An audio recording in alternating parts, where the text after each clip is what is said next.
and they are put up on YouTube because there are a lot of people who are not able to join us at this particular time, and we always need this sort of information available for reference at a later date. So all our sessions are recorded.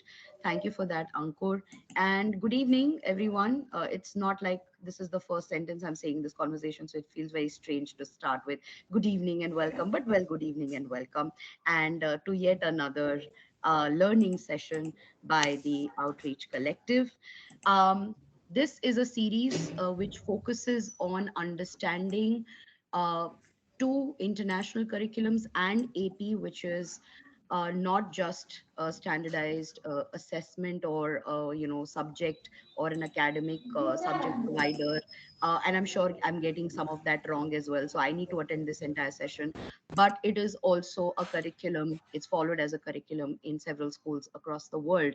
So our series in focus, we've already had a session by the Cambridge International, and this is our second session by AP, and then we will have another one with IB on the 7th of April. The topic for today is role of advanced placement, or AP as it's popularly known, in undergraduate admissions and connections to majors and careers. And one of the reasons why this is something that I had approached Minakshi with is because there is a lesser understanding of AP in our part of the world, and it is not as common or de rigueur to see AP being pursued in schools other than some of the elite international schools in India, which is what the perception was. But I see it changing very, very quickly. So it is very important for all of us as a community to come together and hear it from the experts, not just from College Board themselves, but also from universities and schools that are using or are stakeholders in the process or have, delivered the curriculum in some way or form. And therefore, Minakshi, over to you. Can we have everybody on mute, please? All right.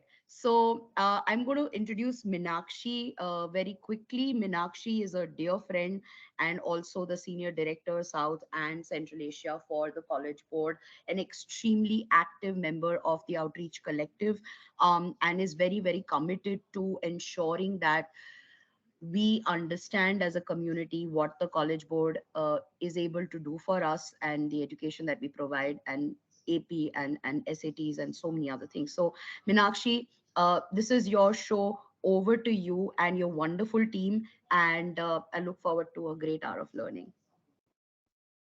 Thanks a lot, Bhakti, and I welcome all of you to the information session on the Advanced Placement Program, commonly called as the AP. Like Bhakti said, I'm Meenakshi Chatta, and I head the College Board India, including all South and Central Asia, based out of Delhi.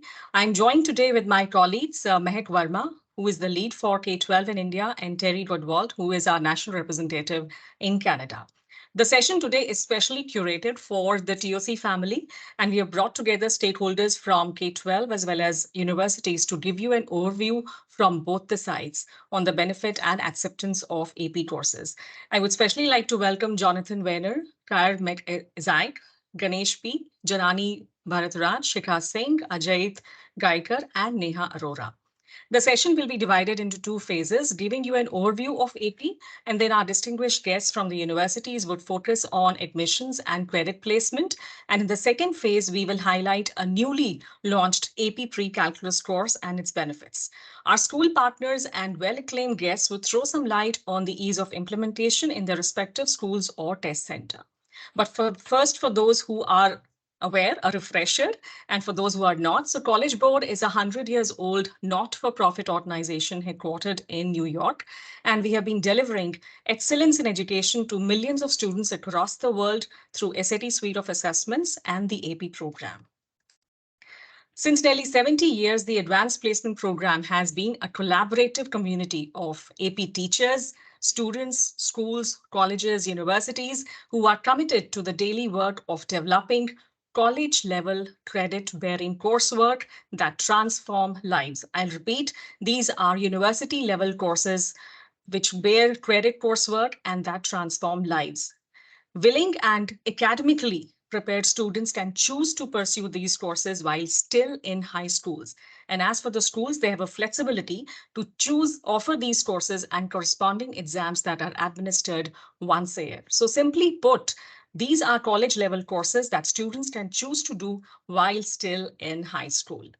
AP course framework provide clarity about essential course content while also providing flexibility for teachers to select different authors, to select endorsed course providers, and examples to bring the framework to life.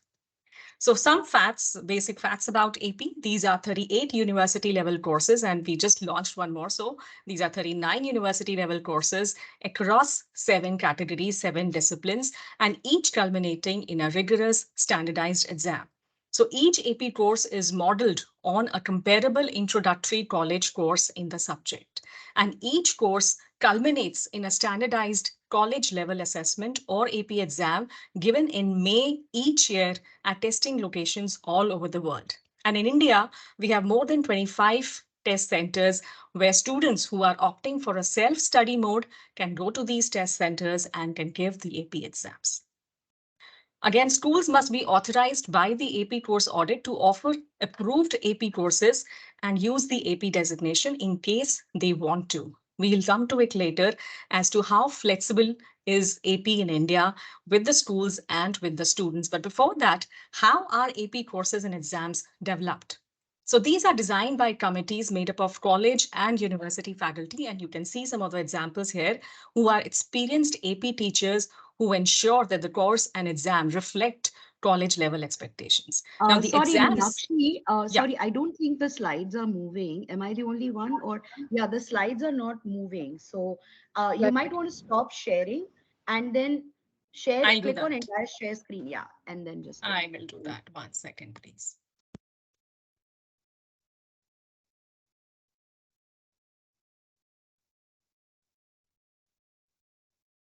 Can you see the AP courses and exams developed slide? Yeah, we are seeing how AP courses and exams are developed. Okay. Absolutely. Yes. All right. And about AP subjects so that I know that it's moving. That's right. We can see it. Oh, okay. Lovely. All right. So, like I said, these are the universities, some of the universities from where the AP teachers and faculty members have been taken who have designed the AP courses and who also are in fact designing the AP exams as well. But why would a student take AP, especially in India, where they already have a burden of CBSE or ICSE or any other curriculum for that matter? So AP is recognized globally. Over 4,000 universities in more than 60 countries use AP scores for admissions, course credits, or advanced placement. And our friends from the university will guide us as to how do they do it. And in 2021 and 2022, these are some stats that are very nice. And I would like to share that over 5 million of AP exams were taken by approximately 3 million students from more than 22,000 secondary schools around the world. What is the major benefit for a student as to why does a student in India take an AP course? So the first thing is it helps them to stand out on college applications. So AP courses on a student's transcript show that they have challenged themselves with the most rigorous courses available to them. Bhatti, we were talking the other day when you mentioned about your university, Illinois, as well, that how do your admission officers rate AP courses higher than any other, and why do they accept the students with AP scores on their application? So yeah, this is one of the reasons that many students in India give it, and thousands of students every year take AP exams because of this one reason. Success on an AP exam shows that they are ready for college level coursework. The second most important reason is it helps save time and money at university. So it helps the students to earn college credit or skip introductory courses. Now, most four-year colleges and universities in the United States, as well as many institutions in more than 100 other countries, they grant students credit placement or both for qualifying AP exam. Now, how does it help a student? It helps them to skip the introductory level courses at university, jump to advanced courses, save tuition, time, energy, money, everything, and then graduate early or take more internships instead of repeating those courses in the first year when they join a university. And of course, besides that, there are many other things like it helps build skills and confidence.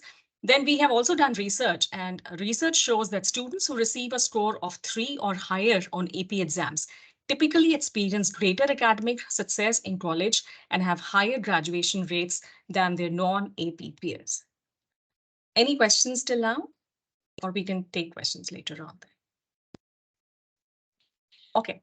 So which universities recognize AP? Now there's a page on AP policies on the College Board website. Just in case you have a college or university in mind, you can go to that page and the link is given here and see what is the acceptance policy for AP in that university. We also encourage students to go to the university website directly and look for AP acceptance there. These are some of the sample policies from universities in the US, UK, and Canada. So if you see, Oxford University requires that international applicants applying with AP credentials submit 3 or more AP exams with score of 5 in appropriate subjects. Similarly, there are other universities that have their own acceptance policy, like McGill University, AP accepted in admissions and AP credit granted for scores of 4 or 5.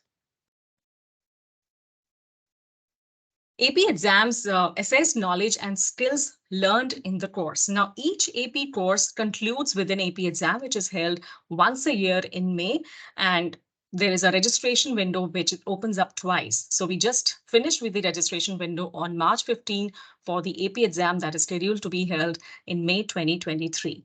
Now, these assessments are again designed by the same expert committee that designed the course.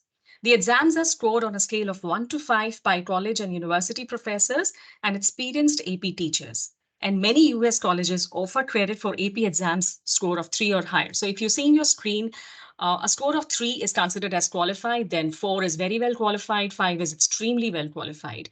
And qualified in university terms means that students have proven themselves capable of doing the work of an introductory level course in a particular subject at a university. Now, AP in India is very dynamic because it's very flexible also. It is offered in both the spaces. As a student, if your school is not offering an AP course, you can always go in for a self-study mode, access the resources available on the College Board website, learn through them, also access the virtual learning schools, and then go and take an exam in an independent mode, irrespective of whichever curriculum you are in, whether it's CBSE, ICSE, or any other international curriculum. So that's one benefit as a student you get in India. And out of the 38 courses, you can opt for even one course, even 2, 3, 4, 5 courses. So we've ideally seen people taking 2 to 5 courses. We will not suggest more than 5 courses to be taken in a span of 1 year. You can do so in case you want in a span of 2, 3 years, if that's a choice. How can your school offer AP courses? Now, this is again very simple. The first basic idea is there is no upfront fee attached to it. So many resources, your classrooms, they are all free of cost. The only 4 steps that you have to do as a school is make sure you have a College Board school code, which is also called as a SEED code. Choose the AP course that you want to take up, and then identify the teachers. Now, in this also, you really do not have to hire new teachers. Your own subject teachers, whether physics, chemistry, English, microeconomics, any subject for that matter, they can take AP courses as well. And then you have to complete the AP course audit. We can have an extensive call with people who are interested to know how to go ahead with an AP course audit, but otherwise it's very simple because AP doesn't offer, our own syllabus. So you as a teacher, you can create your own syllabus. You can also pick up syllabus of AP endorsed providers and then submit that for course audit. Generally, we suggest schools to take up endorsed providers courses in the first year, go through that, and then probably after a couple of years, create your own syllabus, create your own courses. Now, how does it help if your school is also offering AP course besides just being a test center? You have your own students, of course, you will be teaching them. But if you offer AP courses, your name will come in the list under AP course ledger on the College Board website. How does it help you as a school? Because schools, students, parents across the world, when they find for schools, even virtual or online, who are offering AP courses, they will find your list in that school list as well. Now, we have a school in India. I will not name the school, but then for privacy purpose, but then the school was offering during COVID times online AP courses to its own students. And then they saw a lot of requests coming from China and from different parts of the world. And they have continued to do so now, post COVID, also because of the benefit that is attached to being an AP course provider. Because besides their own students, now they can offer AP courses to students in other parts of the world as well. What if there are no schools near me that currently offer AP? Now, this is for a student whose school is not offering AP, but they want to do it. So yeah, first of all, ample of free resources available on College Board's website. The student can go for self-study and can appear for an exam.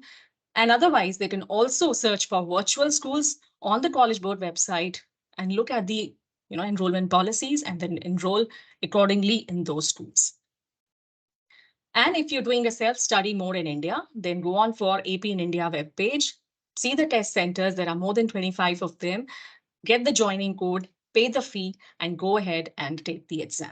This is very simple if you are a student in India specifically. So this is a list of cities with AP test centers. Most of the metros are already covered here.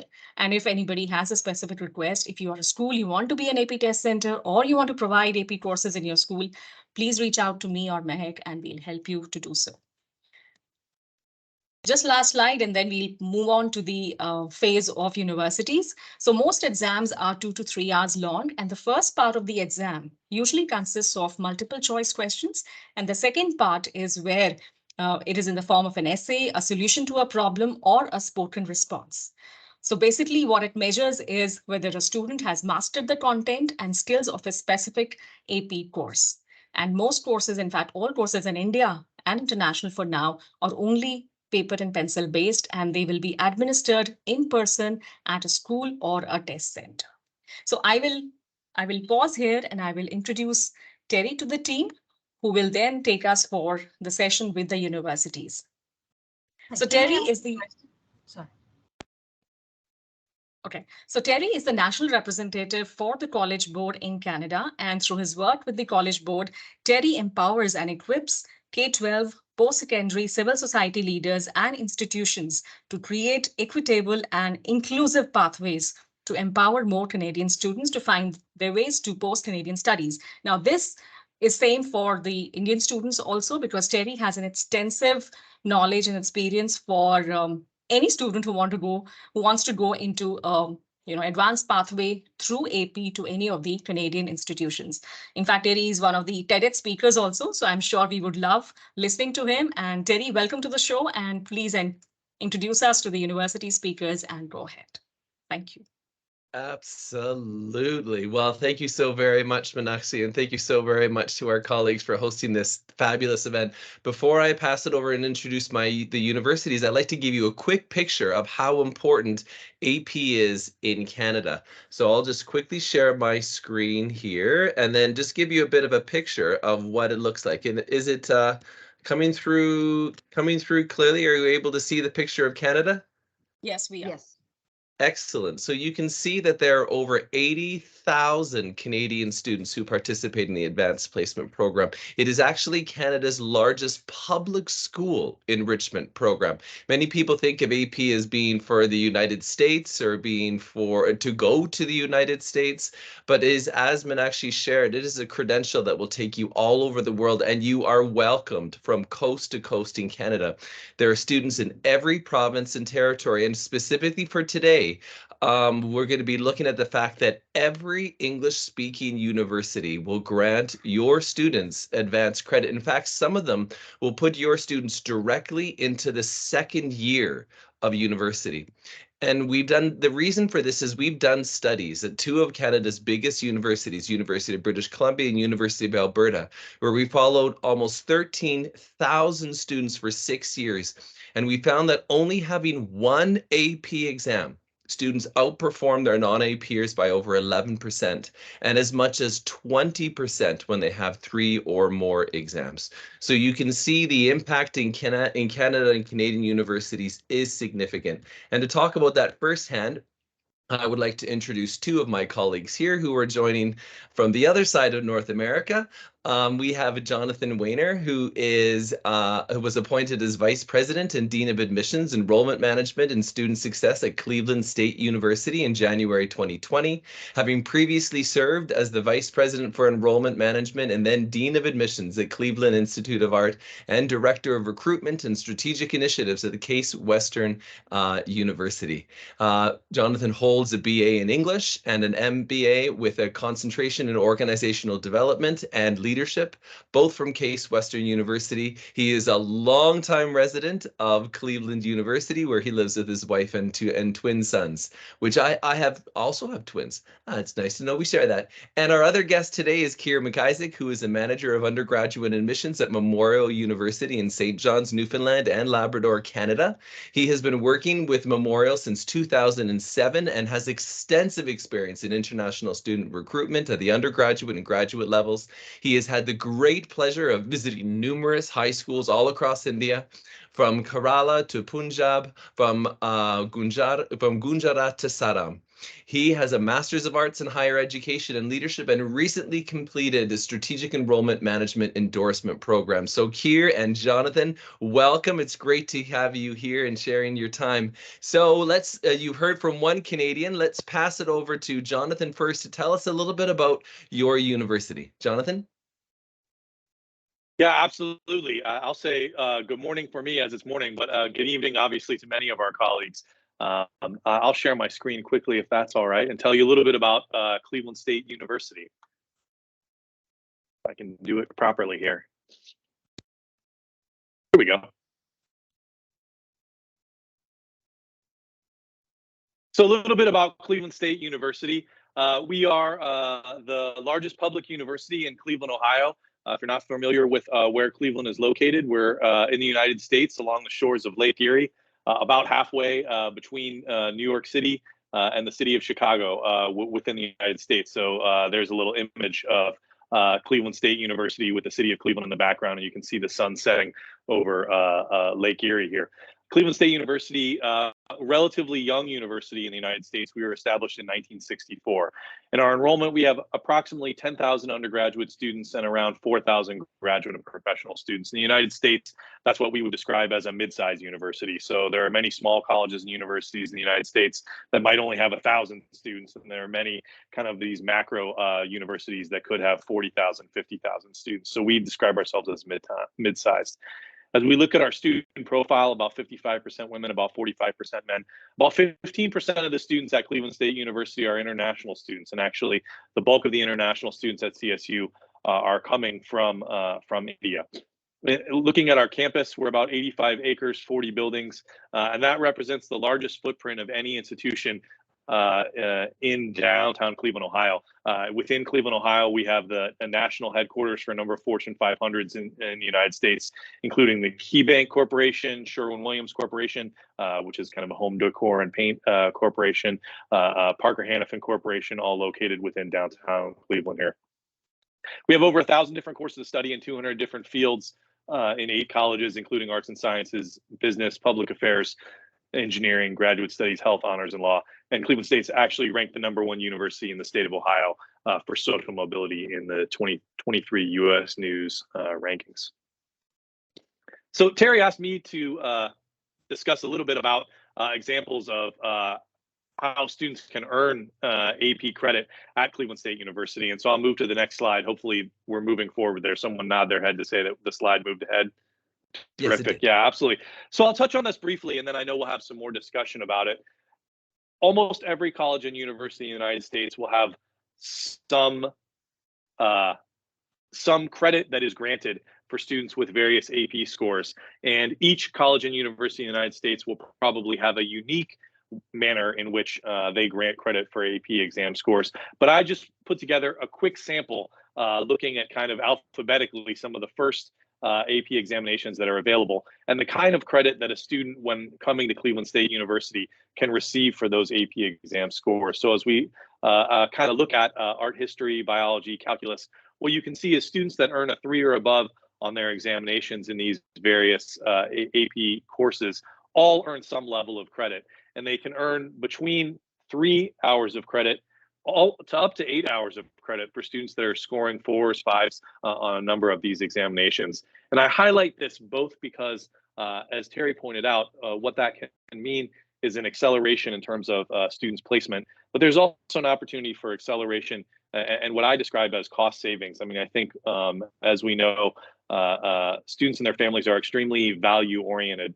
And so to the extent that, as Terry has highlighted, some institutions may even move a student into what we would think of their second of 4 years of study, 4 years of undergraduate study in the United States, that can equate to $15,000, $20,000, $25,000 in savings USD in terms of we think of what the cost savings might be. So in addition to a number of the highlights that I think been shared by my colleagues at the College Board and Terry, there can be a significant cost savings for the students and families that you're working with as well. So that's quickly what I wanted to highlight. I know we'll have some other areas that we'll touch on as well, but I'll turn it over now. Thank you so very much, Jonathan. And my second colleague, as I introduced, is Keir McIsaac, who is joining us from the beautiful province of Newfoundland and Labrador. Keir, over to you. Thank you, Terry, and thank you, Jonathan, and greetings from St. John's, Newfoundland and Labrador, Canada this morning. I'll try and share my screen there as well.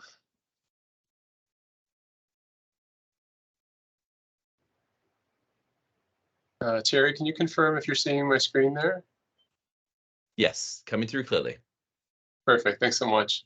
So Memorial University of Newfoundland is a medium-sized public university located on the Atlantic coast of Canada. We have multiple campuses across the province of Newfoundland and Labrador, and also a small campus for short-term study abroad in the UK. We are the closest part of Canada to the UK after all. We have about 19,000 students total, and in fall 2022, we had 701 students from India, including 422 at the undergraduate level and 279 at the graduate level. So lots of students from India for sure. We're a comprehensive university offering a diverse range of programs. So everything from business, science, engineering, humanities and social sciences, human kinetics and recreation, to programs like music, theater, and visual arts. We do have some health professional programs, medicine, pharmacy, and nursing. These ones in particular are highly competitive, especially for international applicants, but there are some options there as well. And some of the unique programs that we have are linked with our proximity to the Atlantic Ocean. So you'll find a specialization in engineering that focuses on ocean and naval architectural engineering, marine biology. We have our Marine Institute campus, which is devoted specifically to technical training for the ocean industries. We offer lots of supports for students as well. Our international student advisors are there to help with health insurance, immigration questions, that kind of thing. Academic advisors to support course selection, degree planning. We have on-campus jobs that are specifically for our international students. Other career supports, co-op programs where full-time paid work is built into the degree programs, on-campus housing, meal plans. Most of our buildings are connected through tunnels and pedways. I'll show you a couple of images in a second. And we are an affordable option within Canada. Our tuition fees are 20,000 Canadian dollars per year. And there are scholarship opportunities as well based on academic merit. I'll just quickly run through a couple slides here. Again, located right on the Atlantic coast. It's one of the few spots in Canada where you might see an iceberg floating by. Really beautiful sight to see in the spring.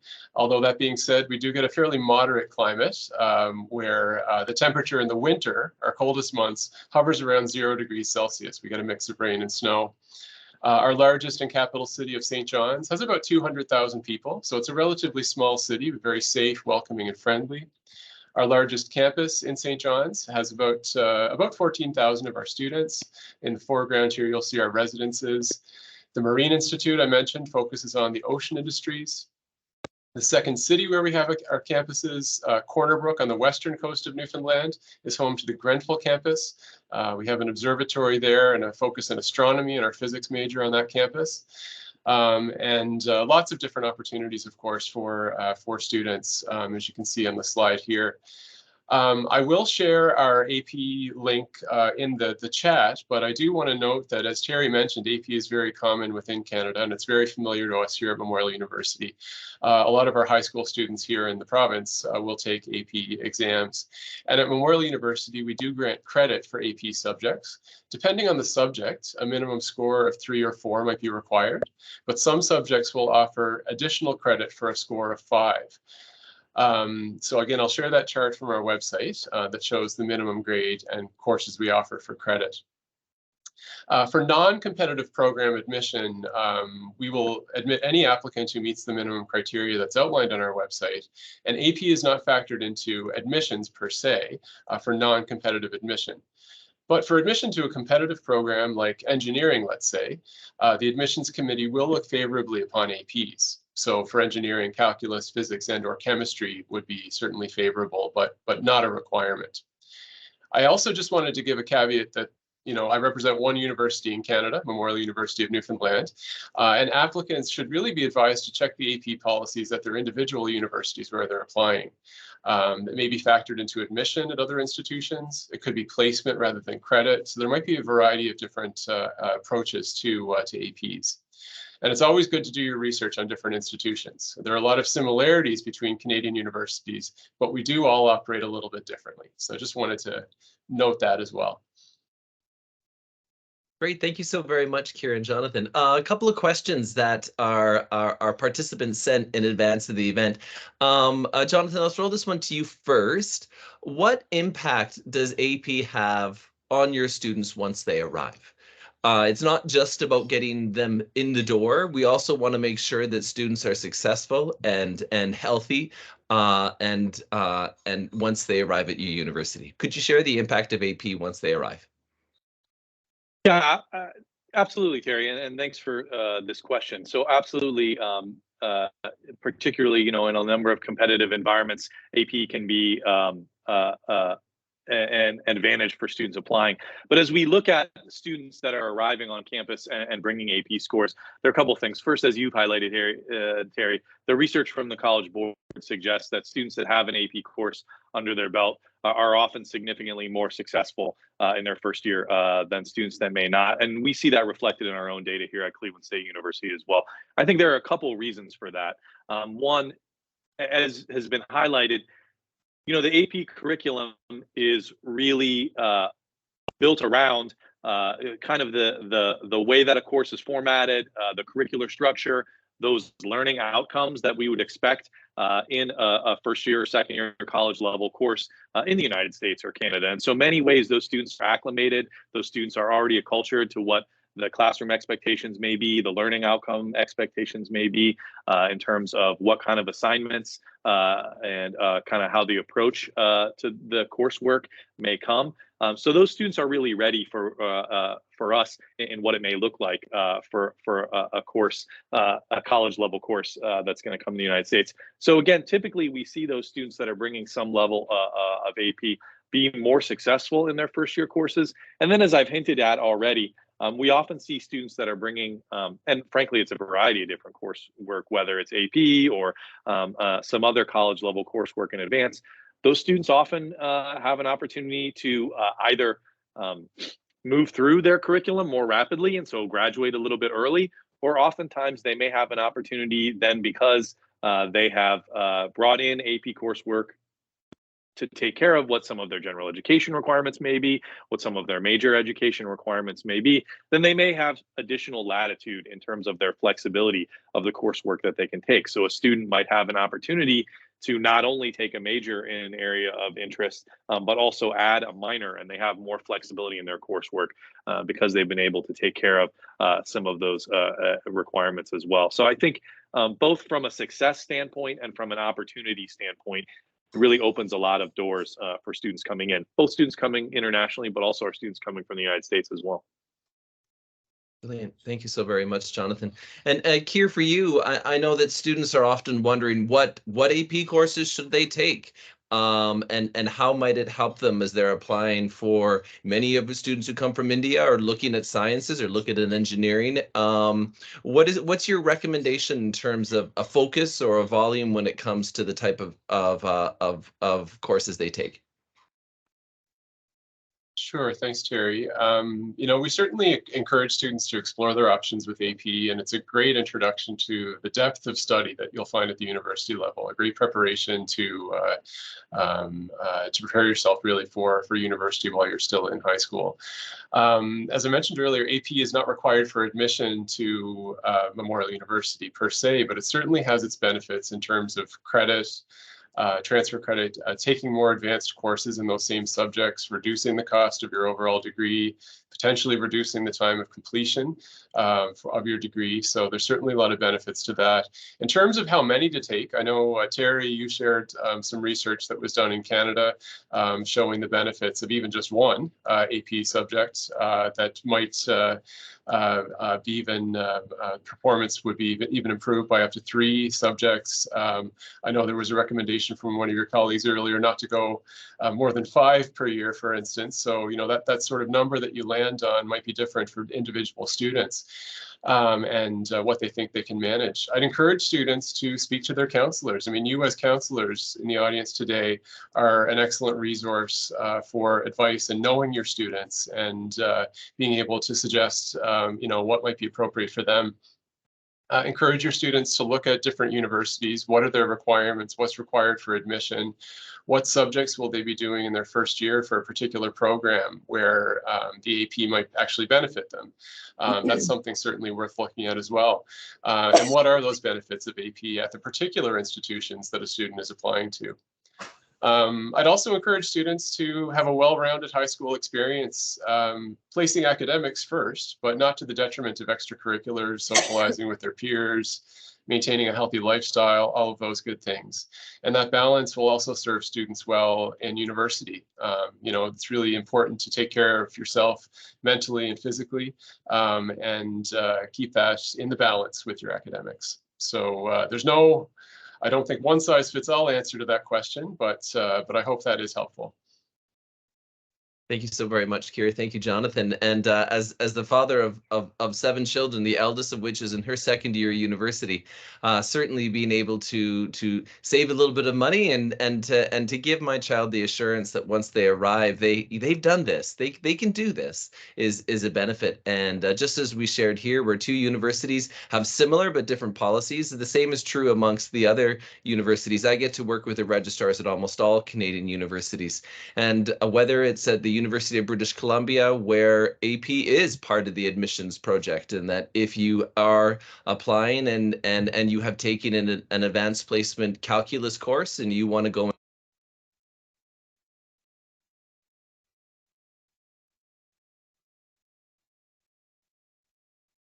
Jerry, you've gone on mute. Oh goodness, my apologies. As the father of 7 children, the eldest of whom is in her second year university, knowing that my child has done this before and can have that confidence is a huge benefit. But just as we shared here, 2 universities with similar but different policies, the same is true across Canada. And so whether it's at the University of British Columbia, where students can use their AP as part of their admissions process. So if you're applying for sciences and you've taken a science AP course, that's seen as a bonus.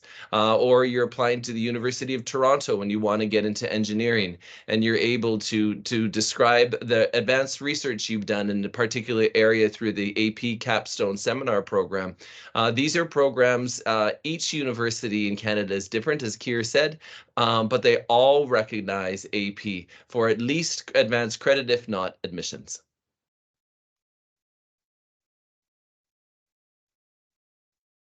Back to you. Thank you so much.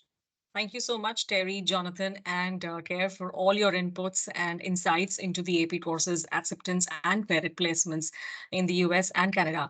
Moving on to the next session, Mehek, I would like to welcome you on board, and we can go ahead with pre-cal and the CSP program, and also the ease and implementation by the schools. Mehek, you are there? Sakshi. Yeah, sure. Please allow me a minute to share my screen with you all. Sure. Till then, Terry, would you like to answer a question posted by Anchita Kapoor from Shivnadar? Anchita, are you there? If yes, you can ask it yourself, or I will ask on behalf of you. Okay. So Anchita has asked Terry, what kind of APs can be taken in grade 9? And is it a good idea to take diverse AP subjects other than core subjects to showcase and validate the interest, or opt for subjects which are only specific to the area of undergraduate? The advanced placement program does not limit the age in which children can take advanced placement courses, although we very much, because they are university courses, we very much encourage them to be taken further on into their into their high school experience. Looking at grade 9, we do have a couple of courses that sometimes parallel the curriculum. For example, the computer science principles course, and environmental sciences. But even these courses, we encourage students to start looking at a grade 9 and then to be writing those exams in grade 10. Most of the courses are designed for a grade 10 level to grade 12 level implementation, although we do have students who write them in grade 9. Thank you so much, Terry. Mehak, over to you. Thank you, Meenakshi. And thank you, everyone, for joining us today. And thanks, Terry, Jonathan, and Kier for your valuable insights into the credit policy and the importance of AP in admitting students to various institutions in the US and Canada. I'm Mehak Verma, Outreach Manager, K-12 Schools Lead India, and I would like to talk about a couple of, AP courses. So Meenakshi mentioned in the beginning of the session that there are 38 AP courses that give a broad range, a broader range of students access to college and career opportunities. And students who take AP courses send a signal to colleges that they are serious about their education and that they are willing to, challenge themselves with rigorous coursework. So today I'm going to specifically focus on AP Computer Science Principles and the newly introduced pre-calculus, owing to the inclination of students towards computer science and maths course in college. So it has been observed that despite huge interest and potential each year, more than 3 lakh students do not sign up for an AP class. Either they lack support, or these students attend schools that do not offer the AP course.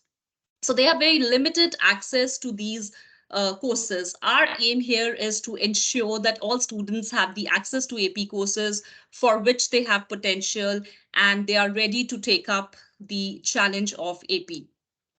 So as far as the computer science principles course is concerned, CSP is a fun and appropriate for students as early as 10th grade. It is a project-based course which makes CSP more interesting and relevant to all students, and it allows students to choose topics that they find interesting. And students will experience all the rigor of AP, but packaged in a way that they can feel a little more fun, engaging, and relevant. And students, as early as 10th graders can go on a journey of exploration, build practical skills along the way, do research, teamwork, problem solving, and presenting. And these students see improved performance in subsequent high school and college course. So we designed, AP AP computer science principles with the goal of creating leaders in computer science fields. Now, the goal was to make computing coursework more engaging and accessible in order to increase the participation, by a broader range of students, and to build a pipeline of students who are interested in STEM majors and careers. So these students, through the CSP course, they're solving problems, grappling with large data sets, and asking how to solve these problems. So they are doing programming, but also spending a great deal of time understanding how internet works and the cybersecurity issues that accompany it. So they spend a lot of time exploring new ways of using computers and programs, think about, how their work can impact society, our economy, and individuals in their communities. So CSP students, who earn higher grades in computer science courses in college, and research shows that students who took AP CSP in high school in the past were more than 3 times as likely to major in computer science in college than similar students who did not take the CSP. So computer science is relevant and has a lot of job earnings potentials for students future. But how do we get these students interested in computer science? A computer science The challenge is to get these students interested in the computer science principal course, as a computer science major can earn 40% more than the average college student. And our research shows that the employment in computers and information technology occupation is projected to grow 11% from 2019 to 2029. That is much faster than the average for all other occupations. Hence, the need to reach more students and help them understand all aspects of computer science. Now, here's the list of the endorsed providers that offer resources and professional development to AP teachers. There are 17 AP CSP endorsed providers. They provide professional development for teachers to understand the AP computer science principles like Apple, BJS, curriculum, code, HS, etc. Now, here I would like to talk about the AP pre-calculus course.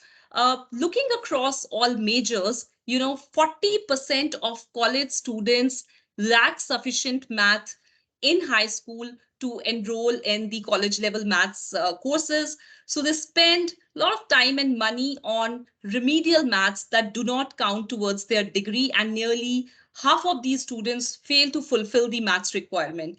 And 40% of students who enter college as STEM majors, they switch to non-STEM major courses as they are not able to cope up with the common gateways courses, particularly calculus. So hence the qualifying AP pre-calculus exam scores not only fulfill a college maths requirement, but also enable students to focus on courses most central to their major. So AP pre-calculus student is designed for a student who have taken Algebra 1, Geometry, and Algebra 2. It gives students the opportunity to earn college credit, placement for their work, stand out in the admission process. So pre-calculus is a powerful high school maths course that gives, larger boost, and students get a larger boost with the pre-calculus course. And students who take pre-calculus in high school, our research shows that they are 155% more likely to complete a bachelor's degree than students who do not take pre-calculus in grade 10. So since we are time bound here, I could only include some information regarding AP computer science principles and pre-calculus course, but I've tried to cover most significant part of it. Please feel free to get in touch to learn more about these courses. We would love to host orientation sessions for your students and parents, and one-on-one or group conversations with the educators. Over here, I would quickly like to talk about a few resources available to teachers as far as the AP classroom is concerned. So we provide free unit guides are available for teachers for both AP pre-calculus, CSP. Topic questions, AP Daily, a series of on-demand short videos that teachers can assign to students, with saving direct, class time to focus on areas where students need the most support. Also, progress check is available to the teachers that help assess students' understanding of topics, and my report section that can help teachers visualize the students' progress and prioritize the areas that are in need of improvement. So these were the free resources available to teachers. In addition, there are certain professional learning opportunities available for teachers, like an AP Summer Institute, APSI Scholarship, which is available to teachers who qualify, and additional one-day professional learning workshop will also be available.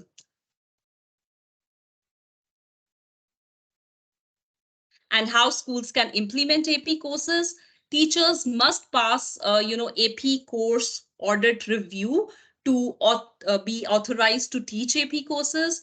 Course authorization confirms that the teachers are aware of course scope and occasional exam changes.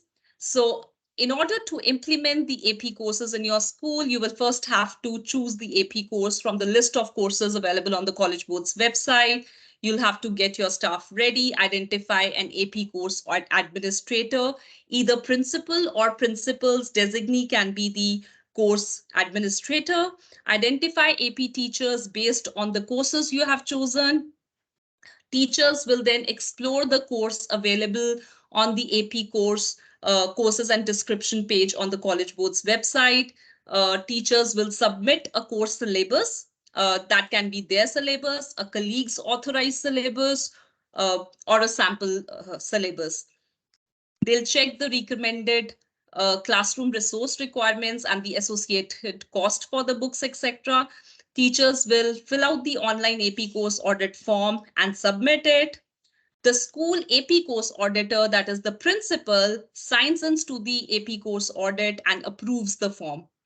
Teachers can then register for the professional development opportunities, and they get ready with the instructional resources available in the AP classroom and promote these courses to students and parents.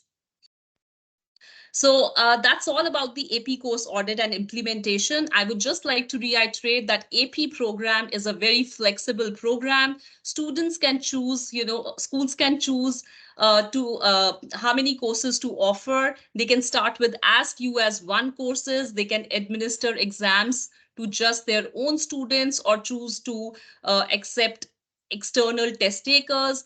So AP program is a very flexible program, and they can offer these courses into their school day, optionally support independent study after school, offer courses, and they do not necessarily need to administer exams and can send students to the authorized test centers. So now I'll move on to our next segment, and let's hear the school's perspective on why AP and how some of the students benefited from AP exams in schools. I will now stop my screen share and just a second. Okay. And I would like to invite Mr. Ganesh and Ms. Janani from KC High to share their valuable inputs. KC High has been the center for College Board exams since September 2020 and also has the recognition of being the first authorized AP course provider in Chennai to offer AP programs. At present, the school is offering the AP statistics course for the high school students. And AP coordinator, Mr. Ganesh, is donning many hats as AP coordinator, IGCSE coordinator, exam coordinator, and secondary teacher of ESS, whereas Dr. Janani Bhartaraj is a secondary teacher in mathematics and is also a teacher for AP statistics course at KC High. So over to you, Mr. Ganesh. Thank you, Mehak, for that wonderful introduction of us. And am I audible? Yes, you are. Okay. Yes, you are. So yes, Mehak, we can move forward with your questions.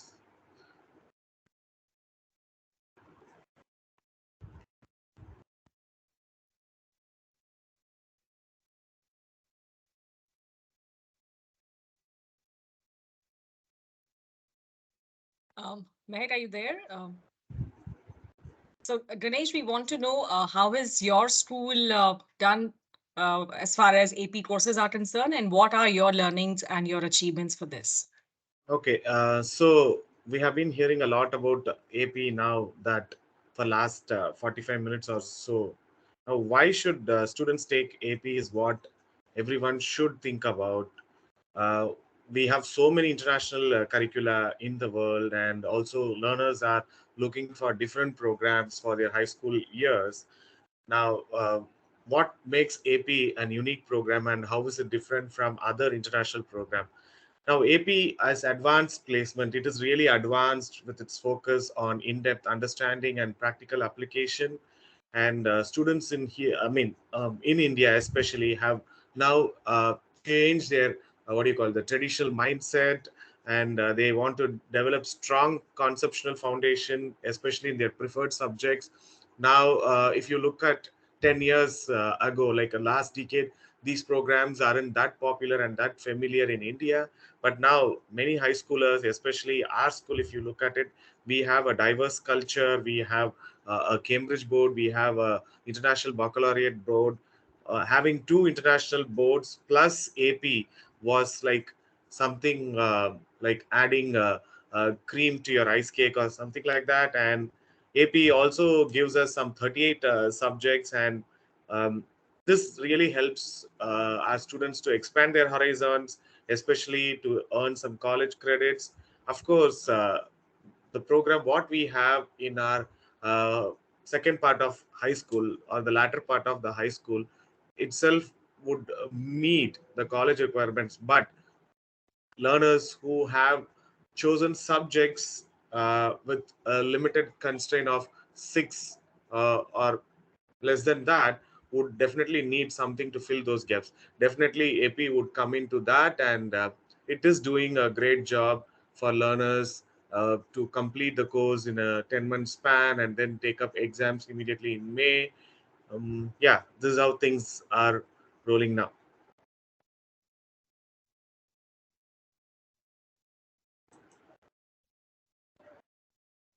Minakshi, can we move on? Yes, yes, please. Meg, if you could please put yourself on mute. Yeah. Yes, yes. Please, Mr. Ganesh, move on, please. Yeah. You wanted So, to share the video with us for yeah. So I yeah. have a testimony from one of our learners who's going to graduate in May 2023, who did an AP exam last year. And I would like to share that with the entire team here. Are you all able to see the screen? Not yet. Not yet. 1 second.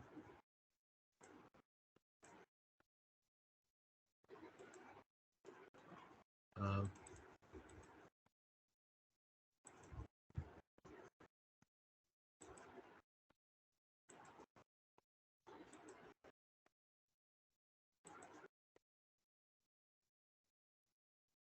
1 second. Give me. Now, are you all able to see my screen? Mahek? No, not yet. We cannot. 1 second. If you want, you can send the video to Meg on WhatsApp and then she can share. And meanwhile, we can have Dr. Janni speak as well. Yeah, now I think I can. Can you all see? Yeah. Yeah. Yes, yes, yes. Yeah. We can. My name is Adi, and I took the AP Comparative Government and Politics course and exam. So why did I take this course? I think it was a mix of two things. The first is my passion for studying political science and economics in my higher studies in university, and also that when I had done my research about the different AP courses that they offer, I found that this course was extremely unique in the sense that it looks at countries from a contrasting, from a critical perspective, and that's what I found super unique about the course. So while studying for the course, we went through six main countries. I went studied Iran, Nigeria, China, US, UK, Mexico, and Russia. And through the course of studying for it over the span of 20 weeks, I learned so much about the different political systems, the different election systems that different countries have. Um, now, AP have a list of benefits, and the reason I took it is because I wanted to expand my knowledge, my horizons, as well as ensure that this course contributes towards earning college credits in the US. For example, the AP course, the AP syllabus is highly regarded in US universities, and in some select colleges, I was able to use my AP score to earn credits for studying courses such as political science and economics. So I've received admissions from a list of universities for studying.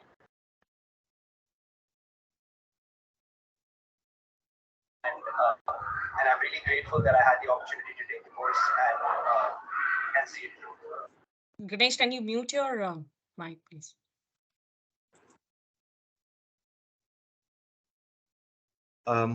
Is that all what I had as a student testimony? Now, can we move on? Yeah, please. Janani, can we please, yeah. Ganesh, you can stop sharing your screen.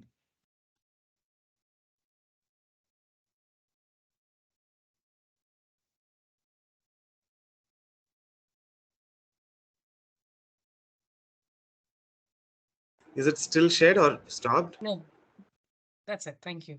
Yeah, thank you. Janani, can you now please share your experience of implementing the AP course at your school?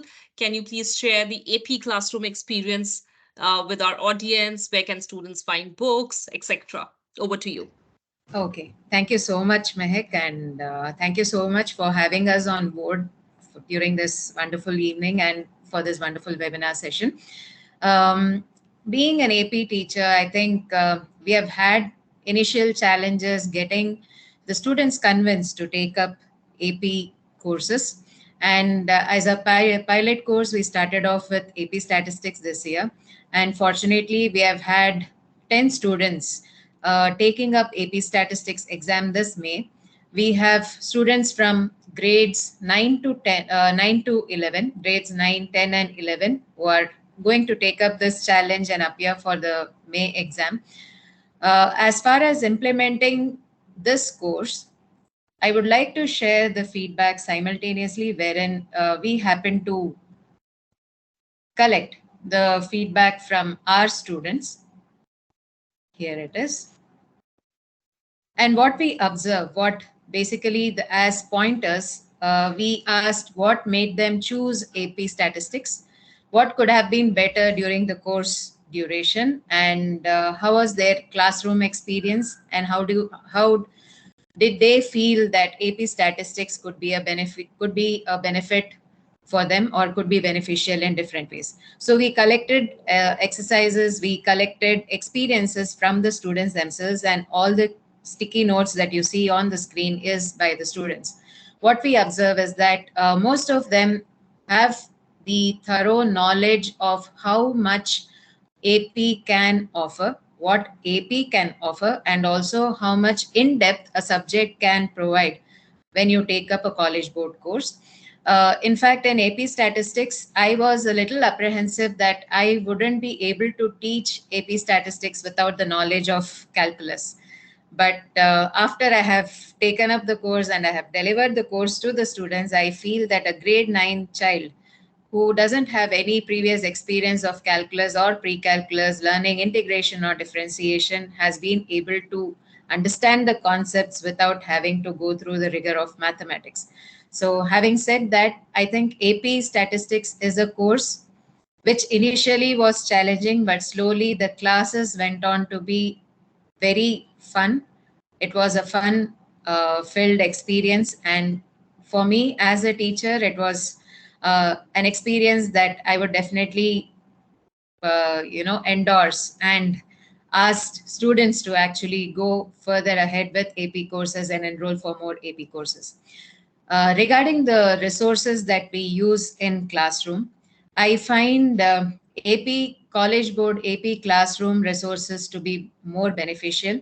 They have their daily videos, they have their question banks, they have their progress checks wherein you have multiple choice questions being arranged based on the topics. You also have the free response questions where the student is tested on how a particular method works.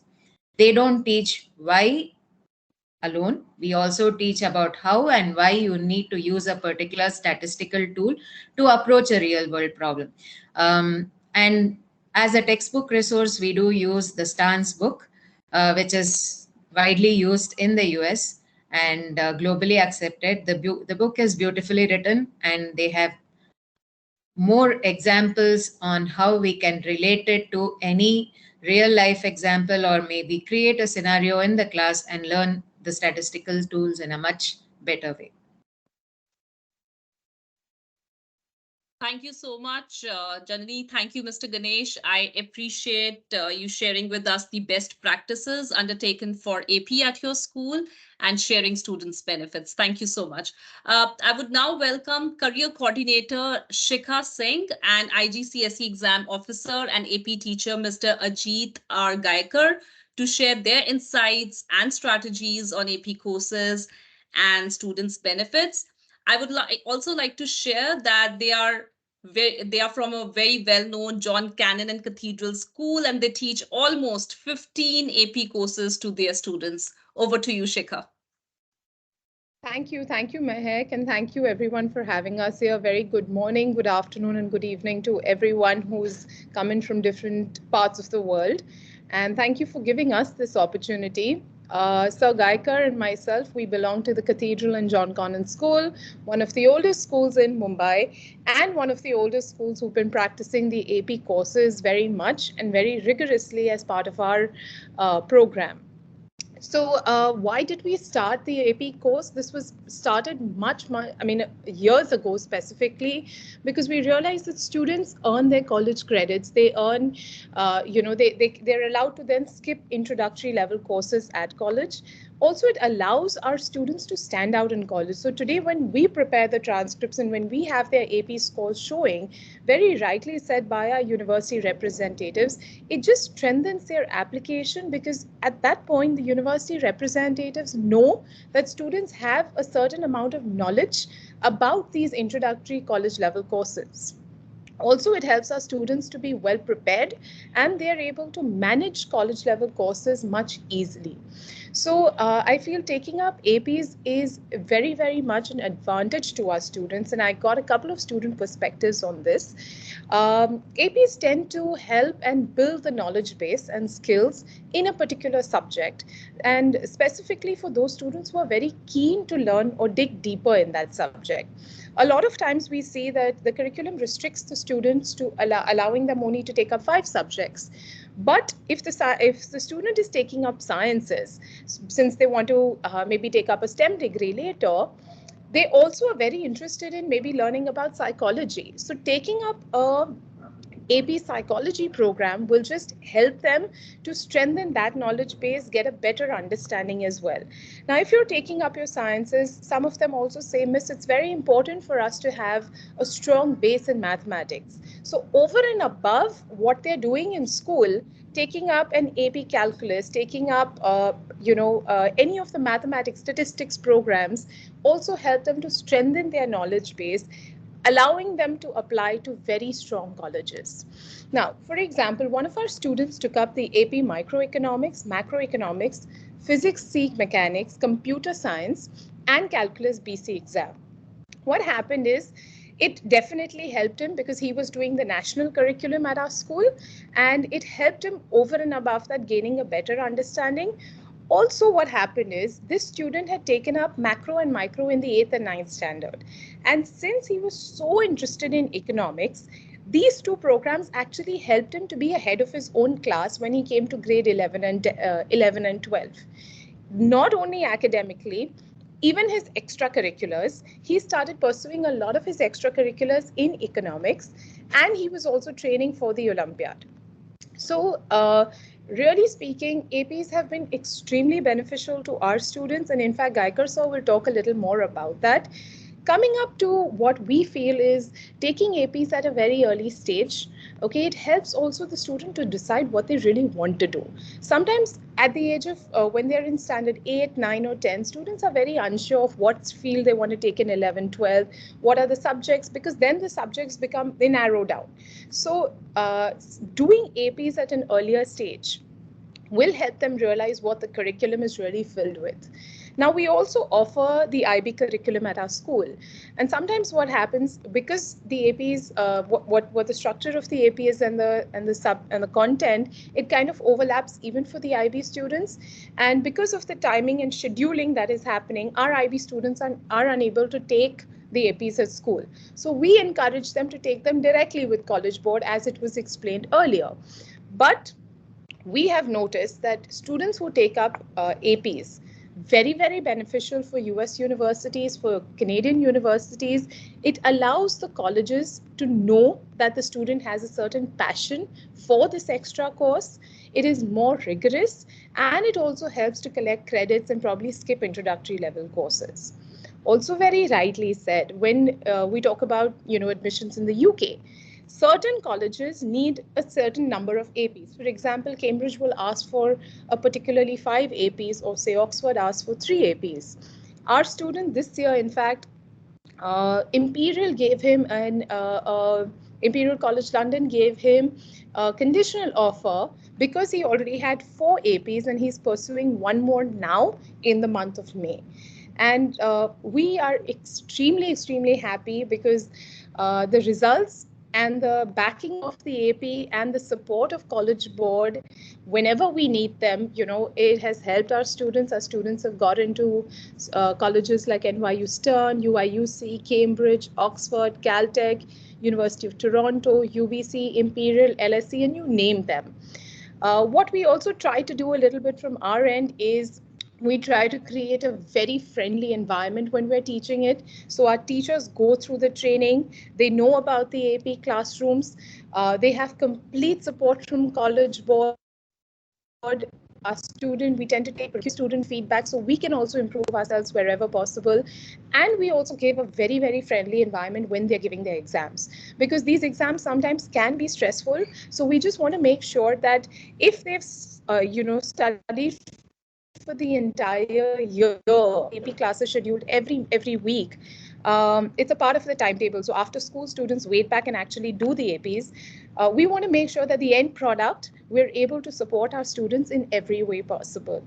So over to Gaikar sir. So Gaikar sir is our IGCSE exam officer and teacher coordinator.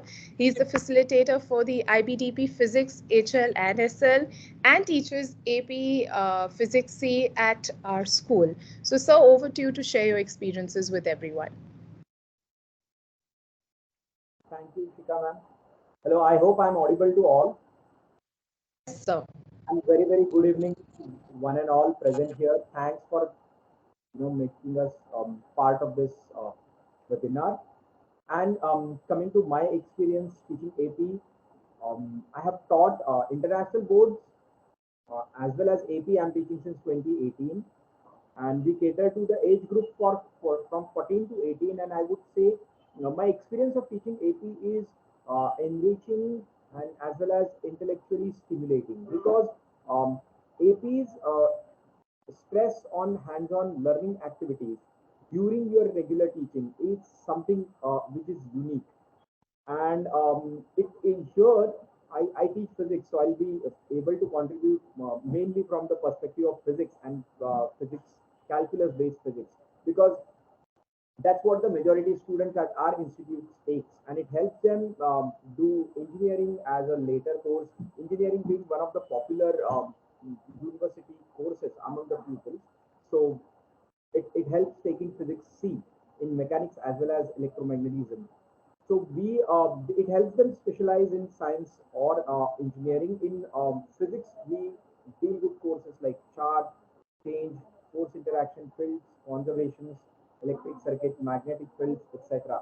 The skill sets that we target is interpreting and describing visual representations, coming up with hypotheses and designing an experiment, creating graphs and diagrams to represent data, analyzing data shown in the graph, determining the relationship between the physical quantities and the qualities, solving problems using mathematical relationships, developing and supporting a scientific claim with evidence. Now, these all, if you look at the verbs that I just said, they all are related to the higher level learning that we can we can gather from the Bloom's taxonomy. So as far as Excuse me. I'm sorry to interrupt, but your voice is very low. So it's Oh. very difficult to hear you. It's not clear. Oh, one. Let me just check at my end. If you could please remove your headphones and then speak. Yeah, is it any better now? Hello. Yeah.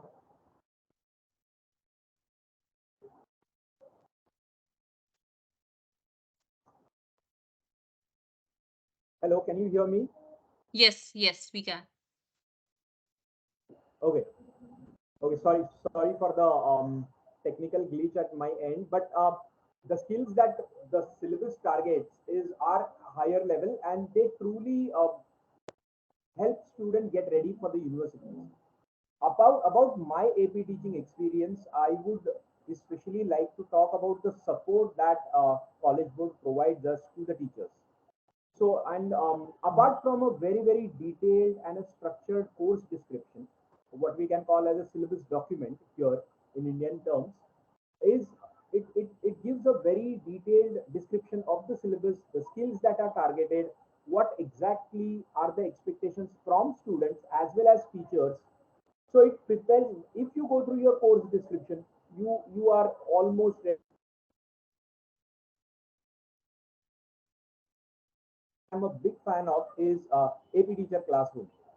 AP Classrooms is not just like any other organized Dropbox for a give and take of documents and the resources, but it provides the teacher with anything and everything that he or she will ever need while delivering the course.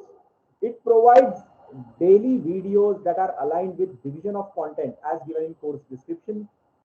And as a teacher, you may directly use the videos in the classroom. You can assign them to the students so that they can see it at home.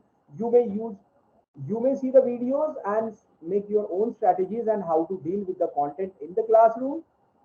Now, I must tell you that these videos are not like usual videos you see on YouTube with animations and flashy colors and background music, etc. But these videos are made by highly experienced AP faculties, and watching this video bring to you their teaching methodologies, their insight into AP curriculum, which is very valuable. Now, apart Ajit, from thank this, you. Ajit, I'm sorry, I'll have to interrupt again. Thank you so much. And we yeah, have less time, so we'll have to move ahead. Mehak, I think we have more school Yes. people as well. So if you could Yes, introduce yes. them. okay, Thank you. Yeah. no problem. Yeah. Thank you so Thank much, you. Ajit. Thank you, Shikha and Mr. Jeet Gaikar. Thank you for providing, feedback and strategies for success in implementing the AP program. Now we have with us Miss Neha Arora. She is a seasoned guidance counselor and international exam coordinator, head of the counseling department at Saint Kabir Public School, Chandigarh. So Neha, I request you to share your thoughts with the educators fraternity. Thank you so much, Mehak, for having me on the panel, and namaste to everyone from my side. Um, all right, so I think beginning with Meenakshi, what Meenakshi said about advantages of taking up AP exams, and then it's validated by Jonathan, Kier, Terry, and then Ms. Shikha mentioned certain things. Ganesh mentioned, I totally am in agreement with all this. However, I'd like to add on to the point. I don't want to repeat more advantages on similar lines, but I want to add to this point wherein I feel that it is also a way of exploration for students to find out what actually their area of academic interest is. So along with along with academic readiness, along with skipping the introductory courses at colleges, applying for scholarships, this can be one area that we look into when we are recommending certain AP courses to students. There have been cases where students take up AP exams and then they come back and say, maybe I'll also explore the other avenues that I have. I don't want to take up physics, maybe I'll look into economics. And then moving on to the other factor wherein you asked in your question that how do we assess what kind of courses students should be taking up. So I think there are a few parameters on which we evaluate that. Number one, I look at the bent of mind of the child in terms of the interest, academic interest. Second is also we look at the academic abilities of the child or strength areas of the child. Then third is that we see that which grades the child is studying in. For instance, that if the child is in grades 9 and 10. For instance, for them, pre-calculus can be a better course, and if the child is in grade 11 and 12, then calculus AB or BC could be a better option. Likewise, maybe physics 1 and 2 can be taken up in grades 9 and 10, whereas physics, electricity, and magnetism can be taken up in grades 11 and 12. Then moving on to the strategies that we use at school to help students understand the benefits of AP exams. In the month of April, because we are CBSE school and we see that April and May are ideal times for us to orient our students in terms of the AP benefits and the exams that will be forthcoming in the year ahead. So we do an orientation in advance with grades 9 to 12. Then also we have college board sessions which happen off and on, which we circulate amongst our students. And if the need be, then we've always reached out to Mehek and asked her to specifically conduct certain sessions at our school, and she's close by. So we ask her to do in-person sessions as well at times, for which College Board is very supportive. Then when the registration process begins, then we ensure that a circular is taken out in our school roster. We go and do announcements in the classes so that students are aware that the exams registrations have opened. These are certain things that we follow at our school. Anything else, Mehak? And I think I'd like to cut it short because it's been a long session. Everybody's been talking about. I know. Thank you so much, Neha. You have covered up almost everything. Thank you, AP coordinators, teachers, for focusing on the benefits of AP and ease of implementation of AP courses at your respective institutions. So this brings us to the end of the presentation. And I would now like to set the house open for questions and queries that you may have. I would request Meenakshi to take up the questions that that was sent via the registration form. Over to you, Meenakshi. Thank you, Meg. I think we have taken most of the questions. One last question, because in the interest of time, we have this question is revolved around AP programs and their help in career pathways, both further education and employability. Terry, I think at this moment we can talk about the advanced placement diploma, the capstone diploma that we have, and then we can end the session with that.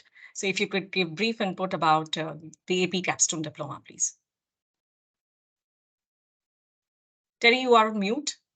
Thank you. I would love to talk very briefly about the capstone program, because it is a program that Canadian universities have prioritized and have said is very important to them when it comes to their admissions and the journey that students are taking on. So very briefly here, the capstone program is a program that was designed in partnership with universities, where they looked at the students who were coming to them and said, we need students who have stronger critical thinking skills. Students have stronger communication skills, can work in teams, can present in teams, and do this kind of work.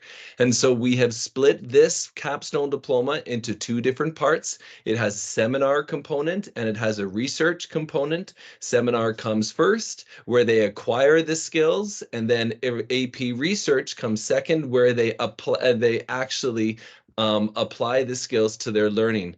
When we look at the feedback we have from our universities, the University of British Columbia, the former deputy registrar, said the capstone program fosters growth of the skills and competencies necessary to succeed, not just in post-secondary, but in life. Because life isn't just a straight line. Life sometimes turns us in different directions. And when students are able to pursue things they are passionate about, the research deeply, they learn that sometimes you fail, and then you need to try again in order to succeed. And then ultimately, when you put the seminar together with research, with another 4 AP courses, this provides you the AP capstone diploma. And a university on the other side of Canada, Dalhousie University, one of Canada's top 15 research universities, will actually allow students to go directly into their second year if they come to them with the capstone diploma. So it's very important in Canada, it's very important around the world, and most importantly, it's very important to students. Thank you so much, Terry, for this. And thank you all the presenters, and Terry, Mehek, you as well, for a wonderful session. Ankur, over to you for concluding the session and bidding a goodbye to everybody here.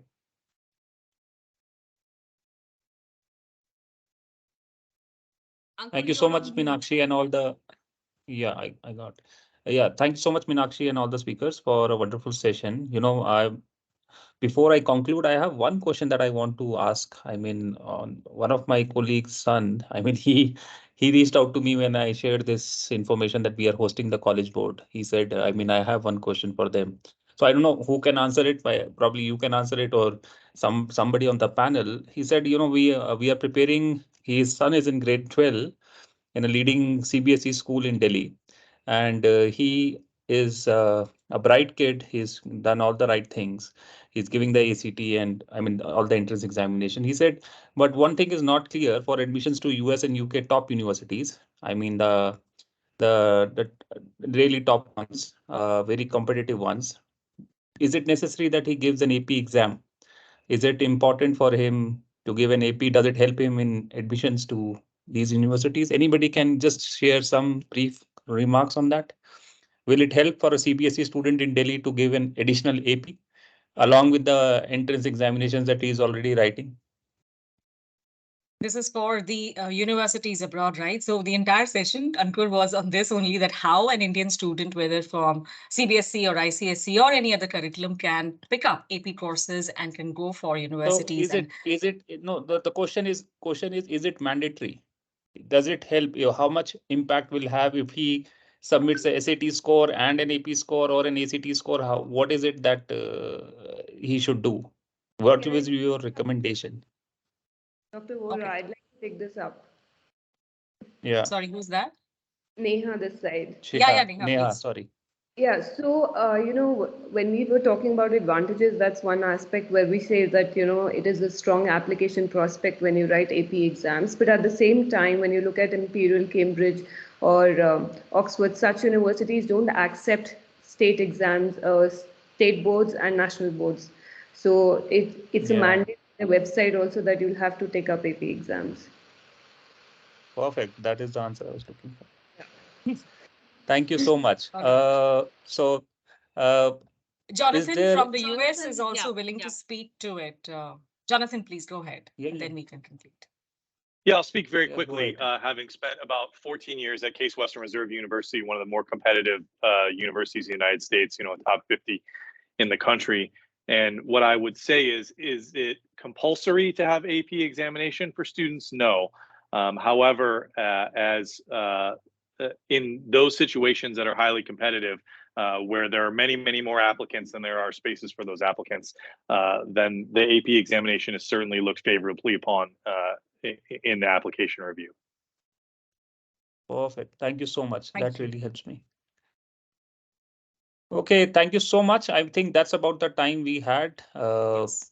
Thank you so much to the entire panel on behalf of Bhakti and myself and the Outreach Collective community. We appreciate your time and support to this session. I think we all can agree that we had a really nice time learning and asking a lot of questions. I saw that a lot of questions were asked in the chat section, and thank you so much to Meenakshi and Mehak for answering them patiently and taking care of all the queries that all the TOCNs had with regards to AP. I hope you also enjoyed it.